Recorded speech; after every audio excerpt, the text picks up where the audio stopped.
Seigneur, nous avons soif que tu viennes nous visiter encore ce matin. Que tu viennes, Seigneur, encourager. Que tu viennes guérir. Bienvenue sur la chaîne chrétienne La Couronne de Vie. Je suis dans la joie de vous savoir tous connectés en ce jour pour suivre votre émission hebdomadaire. Ainsi parle l'Éternel. Donc, une émission créée, conçue rien que pour vous, afin de vous aider à grandir dans le Seigneur, afin de vous apporter la parole de vie. Et donc, en ce jour, je ne suis pas seule. Mon invité du jour est le pasteur Basango Badian de l'Assemblée chrétienne de Clamart. Un mot de bienvenue, serviteur. Oui, merci beaucoup, ma sœur Kale. Je me nomme Bavon Kasongo Badia. J'ai prié à l'Assemblée évangélique de Clamart. Donc, je suis ici pour vous parler de mon ouvrage. Comme la fois dernière, on avait parlé de l'ami fidèle, mais aujourd'hui, on va parler de Dans ta présence, Seigneur, pour t'adorer. Je me suis déjà présenté depuis très longtemps. Je ne sais pas si je dois revenir encore. Parce que ça grandit la famille. Hein? Okay. Je suis auteur de 4 livres déjà que vous pouvez trouver sur Amazon, la FNAC, chapitre.com pour ceux qui sont ici en France, et Amazon c'est international. Dans d'autres pays on verra, notamment à Kinshasa et en Afrique on verra. Mais sinon vous pouvez les trouver en ligne sur les noms que je viens de vous citer. Je suis le promoteur du groupe sur Facebook, Parfum de bonne odeur pour Jésus. Je suis aussi promoteur d'une association au Soleil Solidaire à Paris, entre Paris et RDC, donc France et RDC. Je crois avoir tout dit pour l'instant. Pour l'instant. Oui. Je vois bien que le serviteur s'est présenté. Je suis certain de se rappeler de lui. Il était là il y a une semaine de cela. Il nous avait présenté son ouvrage « Jésus, l'ami fidèle ». Et donc aujourd'hui, nous allons parler de « Dans ta présence », donc l'adoration. Mais nous devons souligner quelque chose juste avant de commencer, c'est que nous devons nous référer au passage de l'apôtre Paul. Parce que ce serviteur de Dieu a laissé des écrits. Nous avons vu que dans ces écrits, il est passé par plusieurs églises. Donc, il a eu à dénoncer certains comportements des serviteurs. Il a eu à dénoncer. Donc, cette dénonciation a apporté des changements dans les assemblées, a apporté des changements dans l'église. Et donc, le serviteur de Dieu Kasongo, je suis sûr qu'il il a reçu le même zèle que l'apôtre Paul, afin de dénoncer certaines choses qui ne sont pas dignes d'enfants de Dieu dans ses ouvrages. Donc aujourd'hui, le titre de ce livre, c'est « Dans ta présence pour t'adorer ». Voilà. Donc serviteur, dans ta présence pour t'adorer. Cet ouvrage est disponible, comme vous l'avez toujours dit, à la FNAC, Oui. Sur Amazon, Oui. sur chapitre.com. Voilà. Oui, Donc parlez-nous de cet ouvrage, « Dans ta présence pour t'adorer ». Seigneur, merci. Oui, le titre c'est « Dans ta présence, Seigneur, pour t'adorer ». Pourquoi dans ta présence, Seigneur, pour t'adorer? Parce que nous sommes arrivés à l'heure de la fin. Nous sommes à la fin de temps. Tout ce qu'on voit, tout ce qui se passe dans le monde entier, on comprend que le Fils de l'homme ne tardera plus. Alors, nous avons reçu un message, nous avons été visités par Dieu et nous avons eu des révélations. Il faudrait les coucher, il faudrait écrire. C'est ce que nous avons fait. À travers ces livres, vous aurez peut-être 1% de ce que vous avez déjà constaté dans nos églises. J'ai sillonné beaucoup d'églises, pas pour guetter et voir ce qui ne marchait pas, mais pour louer l'Éternel. Pendant que j'y allais pour louer l'Éternel, je comprenais quelque chose. Vous voyez, même pas pour notre présence dans ces églises-là, mais aussi par le média. On entend. Ah, là-bas, il s'est passé ceci. Ah, le pasteur s'est divorcé. Ah, le pasteur a pris sa secrétaire.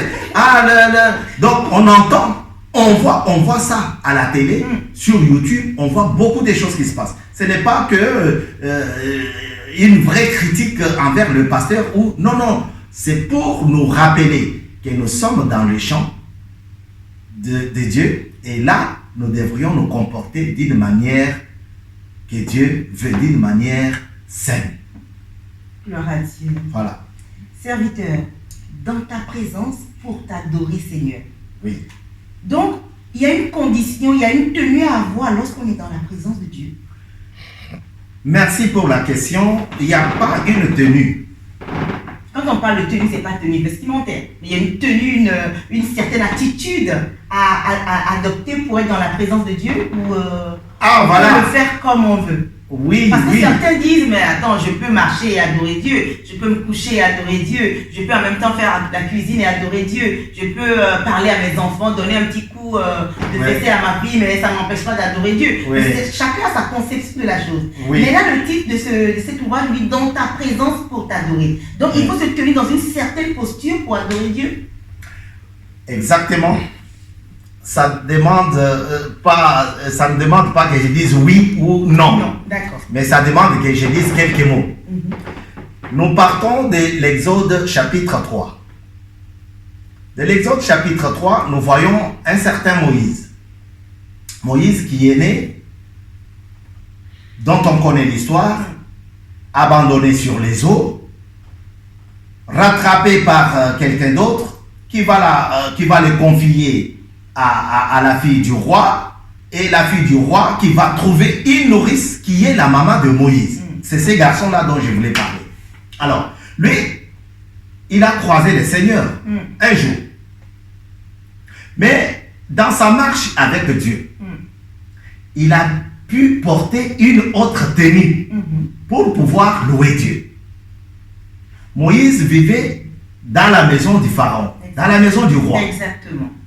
Il était bien. Mais il manquait de rien. Il manquait de rien. Mais un jour, Moïse a dit au revoir. Je ne veux pas de cette vie.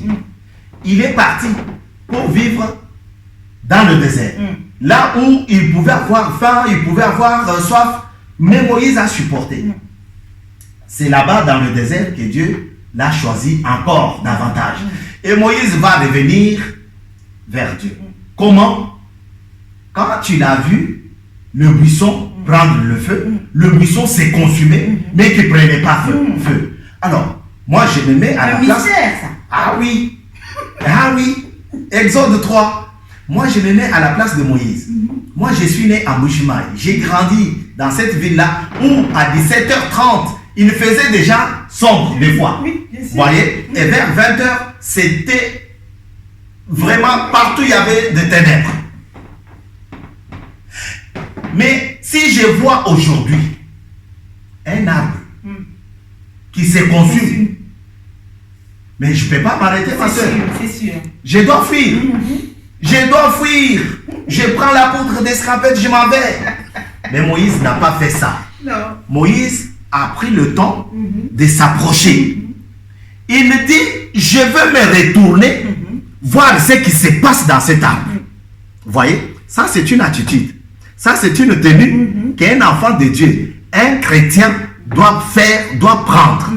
Même devant la maladie, même devant les ondits, la calomnie, même devant le péché. Ne regarde pas le péché, mais regarde celui qui peut t'enlever, celui qui peut essuyer ta souillure, ton péché. Il faut regarder celui-là. C'est ce que Moïse a fait. Il a voulu prendre le temps de constater. C'est ça la tenue. Parce que lorsqu'il s'est approché, Dieu dit, Moïse, enlève tes sandales. Ce ne sont pas des sandales seulement physiques, mais c'est le cœur. C'est le cœur. Moïse devrait voir là où il avait commis d'erreur, de péché. Il devrait demander pardon à Dieu avant de rentrer. Ici, on parle de Moïse, mais Moïse n'est plus. C'est moi et toi qui me suivons, qui nous suivez. Vous voyez? Moïse va prendre une autre tenue. Dieu va lui demander d'enlever les sandales. Parce que ses pieds n'avaient peut-être pas marché selon la volonté de Dieu. Peut-être toi aussi, tu es dans ces conditions-là, dans ces moments-là. Alors, change de tenue. Prends la tenue qui convient à l'adoration. Parce que Moïse a dit, il faut que j'avance. Il faut que je me retourne. Il faut que je voie vraiment ce qui se passe dans l'arbre. Comment un arbre peut se consumer, mais qu'il ne brûlait pas. Ah non, non, non, non, non, non, non. Même si aujourd'hui on parle de ça, moi je peux prendre fuite. Donc, il y a une tenue. Il faut se conformer à la loi divine pour pouvoir adorer. C'est ça. Le frère, la sœur, l'ami téléspectateur qui nous regarde en ce jour, qui aimerait s'approcher de Dieu et qui se dit non, je ne suis pas encore prêt. Quel est le conseil que vous lui donnez, serviteur? Le conseil, c'est toujours dans le même texte. Moïse était avec ses hommes à lui. Lorsqu'il a vu ça, l'arbre qui s'est consumé, il a pris un engagement. Il a demandé à ses vassaux, tu vois, ses domestiques. Oui, exactement. Vous restez là-bas, vous gardez les troupeaux de mon beau-père. Je suis marié, je vous ai dit. Donc, dans mon village, on dit, l'homme n'a pas son chef, mais son chef, c'est son beau-père. Vous voyez? Ça aurait été moi, à cette époque-là, je ne pouvais pas laisser les troupeaux de mon beau-père, puisqu'il va me retirer sa fille, vous voyez? Mais Moïse a osé. Si tu es là, mon frère, tu es là, ma soeur, tu n'as pas la tenue pour adorer Dieu. N'attends pas. Il faut oser. La vie d'un chrétien, c'est une vie qui demande beaucoup d'engagement. Il faut prendre de l'engagement. Il faut se conscientiser. Tu te dis, ok, je vais voir le Père, je vais lui dire que je ne suis pas prêt à porter cette charge, l'adoration, mais j'ai envie. Et Dieu va te sanctifier. L'adoration, c'est quoi? L'adoration, c'est aimer de tout cœur. C'est respecter. Si tu respectes, tu ne vas pas désobéir. Si tu respectes, vraiment, tu ne vas pas laisser les troupeaux de ton beau papa. Parce que c'est lui-là que tu respectes beaucoup. Le voisin, tu dis, ah, il n'a rien à me reprocher, il n'a rien à me donner. Mais le beau-père, si tu le respectes, tu ne peux pas laisser ces troupeaux pour aller regarder l'arbre. Oui, je suis là, je regarde l'arbre. Ah! Non! Donc, l'adoration, c'est prendre du temps pour aimer Dieu. Adorer, c'est aimer. Comment faire dégager un bon parfum, un parfum de bonne odeur à travers son adoration? C'est pour cela que nous avons nommé ça dans ta présence. Lorsque tu es de la maison, lorsque tu rentres dans la maison, lorsque tu acceptes Jésus-Christ comme Seigneur et Sauveur, tu as déjà commencé à refléter, à dégager le parfum de bonne odeur. Voyez? Mais lorsque tu t'aimais, comme Deutéronome a dit, aime ton Dieu de tout ton cœur. Parce que c'est là où il y a le problème. Aime ton Dieu de toute ta force. Ma soeur, Serviteur. je vous ai dit que je suis marié. Oui. La Bible n'a pas dit aime ta femme de tout ton cœur. On n'a pas bougé parce qu'il y a beaucoup de gens qui confondent les choses de Dieu avec les choses d'ici, par terre. Non. Dieu n'a pas dit aime ton mari de tout ton cœur. Il sait que tu vas l'aimer. Mais laisse ça à côté. Là, on te conscientise. On veut te montrer que Dieu, c'est quelqu'un qui ne partage pas sa gloire avec quelqu'un d'autre. Deutéronome dit, Deutéronome a été écrit par Josué. 25 ans après la mort de Moïse, Josué a recommencé. Dieu a recommencé. Vous voyez? Dieu a recommencé l'explication qu'il avait donnée à Moïse. Il a commencé à dire. Et c'est là qu'il dit, dis à mon peuple qu'il m'aime de tout son cœur, de toute sa pensée, de toute sa force. Ma soeur, est-ce qu'il y a une force qui... On peut dire quelle force a dégagé la crise de 2008? Et c'est Barack Obama. On n'a pas insulté Barack Obama après. Donc, c'est Dieu qui fait. Dieu dit, aime-moi de toute ta force. Lorsque tu l'aimes de toute ta force, tu dégages le parfum de bonne odeur. Au travail, dans des pays professionnels, là où le travail est devenu le remplaçant de Dieu. Au travail, moi qui vous parle, je suis toujours là. 5 minutes avant le badjage. Pour badger, je suis là déjà. 20 minutes. Mais à l'église, dans la maison de Dieu, l'église qui commence à 9h, elle est remplie, l'église. Elle va se remplir à 12h moins le quart. C'est ainsi que vous voyez le pasteur partir jusqu'à 13h au lieu de midi. Parce que les gens n'étaient pas là quand il a commencé à prêcher. Il faut qu'il parle un peu pour que les autres qui sont venus en retard puissent comprendre même la moitié du message. Donc, vous voyez que nous donnons beaucoup d'intérêt, d'importance à des choses viles. Mais Dieu n'est pas quelqu'un qu'on doit faire ça. Dieu nous demande de l'aimer de tout notre cœur. Psaume 51. Il dit, tu viendras avec les offrandes. Tu viendras avec les sacrifices. Je ne l'accepterai pas. Qu'est-ce que je veux? Je veux un cœur pur. C'est là que tu dégages le parfum de bonne odeur. La servante chantre, le frère chantre qui nous regarde. Quel conseil de nous? La chantre qui nous regarde. Le chantre qui nous regarde. Déjà, je vais lui dire que j'ai cité ici 2 Thérèse. J'en viens. J'ai pas oublié. J'ai cité ici 2 Thérèse. Mais les chantres sont en direct, donc on va répondre aux chants. On va d'abord répondre. Et on viendra aux 2 Thérèse. Dieu aime la chanson. Les fils de Corée ont chanté. Dans les psaumes, il n'y a pas seulement David. Dieu aime les chansons. Les fils de Corée ont chanté.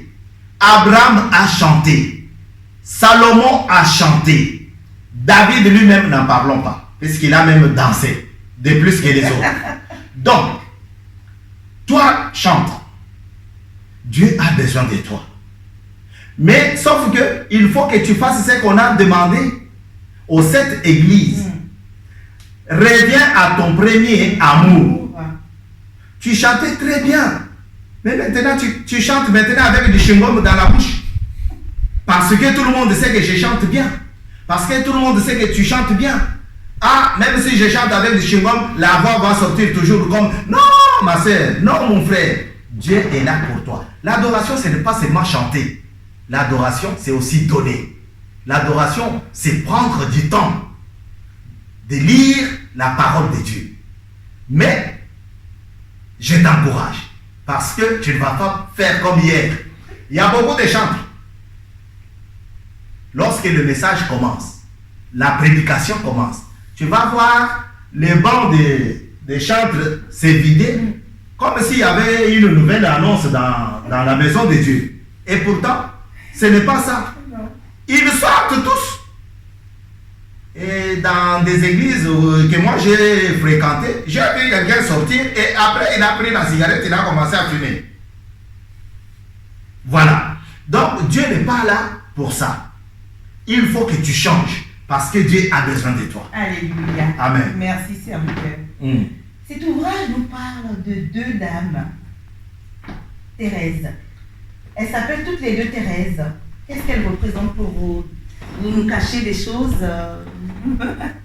Cher téléspectateur, le serviteur nous cache des choses parce qu'il nous parle de 2 Thérèse. Donc 2 femmes. Hein. On sait que les hommes ne s'appellent pas Thérèse. Donc quelles sont ces dames, serviteur? Parlez-nous de ces 2 Thérèse. Partagez le secret avec nous. Vraiment. Oui, c'est vrai que mon nom, c'est Kassongo. Pour les intimes, c'est Kass. Il y a un pasteur Kass qui a 7 femmes. 7. Chiffre 7. Il a 7 femmes et il donne des raisons qui l'amènent. Je ne sais pas, mais j'ai déjà compris, moi, que ce sont de fausses raisons. Alors, moi, je parle de deux Thérèse. C'est dans le livre Jésus, l'ami fidèle. Et là-bas, je remercie deux Thérèse. Pourquoi deux Thérèse? Parce que ma femme, son prénom, c'est Thérèse. Et ma maman, ma chère maman, son nom aussi, c'est Thérèse. Je remercie ces deux dames-là parce que ma mère, je l'ai vu chanter plusieurs cantiques. Je m'abstiens de donner les nombres. Au-delà de 200 cantiques. Quelle grâce! Elle chantait ça sans regarder. Moi, j'avais du mal à chanter, mais je regardais tout le temps. Maman, attends, maman. Et maman, elle commençait, quand elle faisait la lessive, donc elle fait la lessive, elle chante. Elle ne regardait pas. C'est pour cela, j'ai toujours remercié ma mère pour tout ce qu'elle a fait. À partir d'elle, j'ai été inspiré à reprendre aussi deux chants dans mes ouvrages. Dans les ouvrages, raison pour laquelle lorsque vous allez acheter ces ouvrages, vous allez voir qu'au début, il y a toujours des références, soit bibliques ou des références de cantiques. Donc c'est un hommage qui rend à sa maman. Voilà. Donc serviteurs, nous bénissons le Seigneur pour votre vie. Merci. Amen. Nous bénissons vraiment le Seigneur pour vous qui êtes rentrés dans les profondeurs du Seigneur et avez reçu ces instructions de Dieu afin de les étaler par des écrits pour les publier. Vraiment, c'est une grâce particulière. Merci. Mais parlez-nous de votre expérience. Comment est-ce que Dieu s'est révélé? La première fois que vous vous êtes dit, mais il faut que je relate toutes ces choses que j'ai reçues dans le secret avec Dieu, que je les relate par écrit. Voilà. Parlez-nous de cette expérience. C'est très bien. Merci beaucoup pour la question. D'emblée, je suis quelqu'un qui aime lire. Quand je vois une feuille, un journal, un magazine par terre sur la table, j'ai toujours pris le temps de les feuilleter. Mais quand je grandissais, j'étais entre 10 et 14 ans. J'avais deux grands frères ici en Europe. Et ma mère m'appelait toujours hey, toi qui vas à l'école, viens ici. Elle nous appelait en Chiluba, Kaleli. Kaleli, c'est écrivain. Et toi, viens faire un courrier pour ton frère qui est à Paris là-bas. Et on venait, je me débrouillais pour écrire. Bien écrit, que ce soit très lisible. Voilà, j'écris le mot merci avec Cédille. Je dis, après je vois les grands frères qui retournent merci sans Cédille. Je dis, ah, mais lui il est à Paris, il ne sait pas écrire quoi. Après je feuillette, je dis, ah, donc j'essaie dans le fond. C'est comme ça que j'ai pris, ce temps-là d'écrire. Mais je n'avais pas le moyen. Parce que c'est Congo, c'est Mbujimayi, c'est Kinshasa. Vous comprenez que la vie devenait de plus en plus dure. Et on ne pouvait pas se consacrer à la lecture ou à écrire. Mais après, je suis arrivé en Europe. Il y a la mondialisation. Je me dis, ouais, oui. Ah, mais c'est bien ça. J'allais à l'église avec un cahier. Au fur et à mesure que je voyais, je voyais que non, les cahiers étaient pleins. Ah, mais si j'ai couché ça dans un livre, toutes ces explications. Mais attends, lui, il n'était pas là, mais si j'écris ça, il peut lire ça aussi. Donc c'est ainsi que je suis parvenu à écrire. La Bible, elle est toujours avec nous, mais on l'ouvre que le dimanche pour la plupart. Mais les livres, on peut le voir, dire, ah tiens, je vais le lire. Et on a toujours fait ça. C'est ainsi que l'amour, l'envie est née en vous. Et Dieu a façonné ça. Toutes ces choses-là, on bénit le Seigneur. Et vous êtes soutenu dans cette œuvre par la famille, par l'assemblée, par les frères et sœurs, par votre épouse, par les enfants. Est-ce que vous avez des soutiens? Soutien, oui, pour me dire ouais, mais il faut faire vite, il faut aussi s'occuper de l'enfant là-bas, ou soutien en matière de l'argent, puisqu'à l'église, tu sais, il y a un moment quand on commence de parler de l'argent, Un silence d'or, un silence bon, c'est pour parler du soutien. Oui, les soutiens comme tels, je ne l'ai pas encore. Les soutiens financiers, je ne l'ai pas encore. Mais nous prions toujours à ce que Dieu nous envoie des gens qui peuvent nous soutenir. Il y a beaucoup de livres qui traînent. Là, j'en ai 2. Le regard de ma mère. J'ai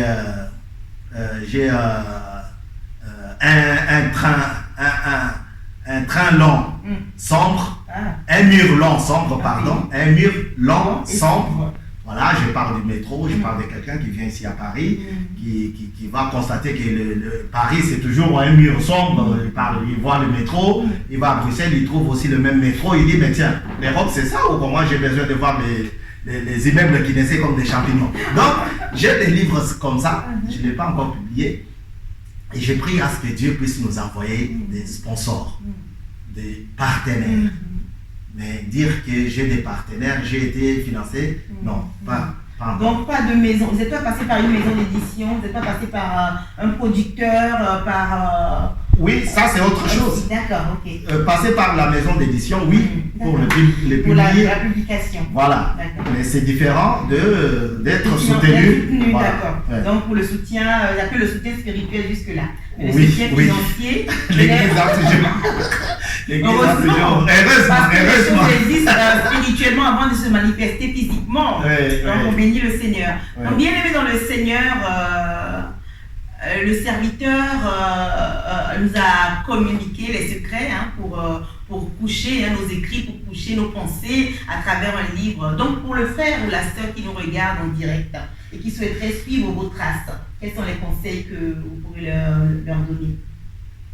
Alors, il y a un proverbe au Congo qui dit que c'est... Le frère, il est serviteur, il est chrétien, né de nouveau. Ouais. Et il y a une certaine ambiguïté dans sa tête. Il se dit, mais je suis chrétien, est-ce que c'est bien d'être écrivain? Est-ce que je peux sortir un livre? Est-ce que mon livre doit forcément parler de Dieu? C'est ainsi, parce qu'il y en a qui croient, qui sont chrétiens, qui sont dans les assemblées. Mais ils aimeraient bien aussi écrire un livre, mais pas forcément de Dieu. Qu'est-ce que vous leur donnez comme conseil? Est-ce qu'il faut forcément que cela soit en adéquation avec la parole de Dieu, ou ça peut être un livre qui parle de tout et de rien? Le livre qui parle de tout et de rien, je peux conseiller, mais derrière mon conseil, je dois ajouter quelque chose pour dire, il faut que tu saches, parce que toi tu es déjà enfant de Dieu, toi tu es déjà chrétien, et il faut que tu saches ce que tu fais. Il faut que tu saches ce que tu écris. Tu peux écrire, mais est-ce que ce que tu écris va déranger la vie chrétienne de l'autre? Vous voyez? Parce que ça doit être le contraire. Il faut que ça façonne la vie de l'autre. À moins que l'autre lui-même se plonge dans le critique littéraire. Mais si c'est pour conseiller, je dirais oui, tu peux écrire. Tu as un talent, tu veux commencer, écris, commence. N'oublie pas qu'il y a des Sambala et des Tobija. Si aujourd'hui je sors comme Sambala, ça ne sert à rien de vous parler de mes livres. Mais le vrai conseil commence déjà. Gloire à Dieu. Gloire à Dieu. Amen. Bénissons le Seigneur pour ce temps merveilleux. Le serviteur était là, il nous a bénis, il nous a parlé, il nous a motivés. Et il a été une source d'inspiration pour toi qui nous regarde en ce jour, pour toi qui se pose des questions. Est-ce que je peux franchir le seuil de ce projet-là? Dis-toi qu'à partir d'aujourd'hui, avec les conseils du serviteur Cassando, tu peux franchir le seuil, déboucher tes écrits, tes pensées, tes témoignages à travers un ouvrage. En tout cas, je souhaiterais que vous donniez un mot de la fin à nos téléspectateurs, parler encore une dernière fois de cet ouvrage, donner les références, les lieux où on peut les trouver. Ok, le mot de la fin, le livre, il est là, vous pouvez les trouver à la FNAC, chapitre.com, amazon.com, vous pouvez les trouver en ligne. Mais le mot de la fin, je voudrais lire un verset. Parce que, comme la sœur nous a présenté ici en introduction, a dit que le style qui se voit ici, dans nos ouvrages, on commence soit par un verset, soit par un chant.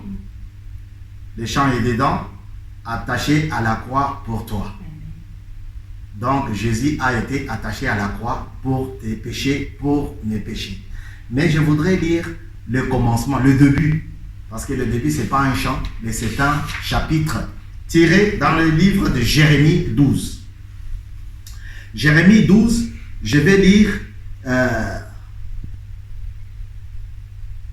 12, versets 7 et 8. J'ai abandonné ma maison. J'ai délaissé mon héritage.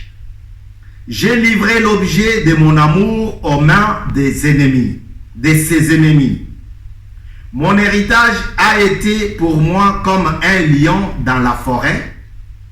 Il a poussé contre moi ses rugissements.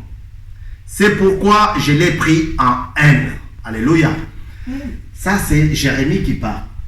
Coincé par la prison. Jérémie va se poser des questions. Est-ce que c'est Dieu qui est derrière cette prison ou bien c'est quelqu'un d'autre? Voyez, dans la marche avec Dieu, pendant l'adoration, pendant les offrandes, pendant les communiqués et annonces, pendant la prédication, pendant l'accueil, pendant les acclamations, il faut toujours qu'on reste scotché à Dieu. Si ce n'est pas ça, ce n'est pas la peine. Il faut recommencer. Alléluia. Ici, Jérémie parle. Il met l'accent sur ce qu'il voyait, ce qu'il vivait en prison. Il dit à Dieu, mais même mon héritage, je l'ai délaissé à cause de toi. Mais comment je peux endurer cette souffrance? Bien aimé, il y a des moments, la vie d'un chrétien, ce n'est pas une vie de roses tout le temps. Non, il y a des hauts et des bas. Alors, les bas, il y en a, il faut savoir les surmonter. Les hauts, il y en a, il faut savoir les surmonter. Dans ta présence, Seigneur, pour t'adorer, c'est pour nous tous. Ce n'est pas pour moi seul, mais c'est pour toi aussi. Si c'était pour moi seul, j'allais pas écrire ça.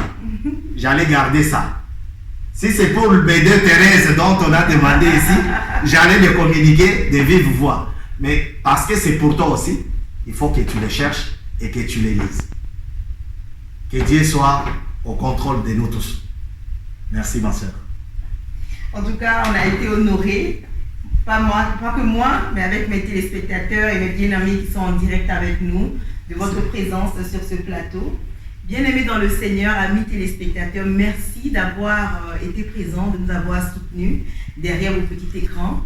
Et je vous demande de rester toujours connectés à votre chaîne préférée, La Couronne de Vie.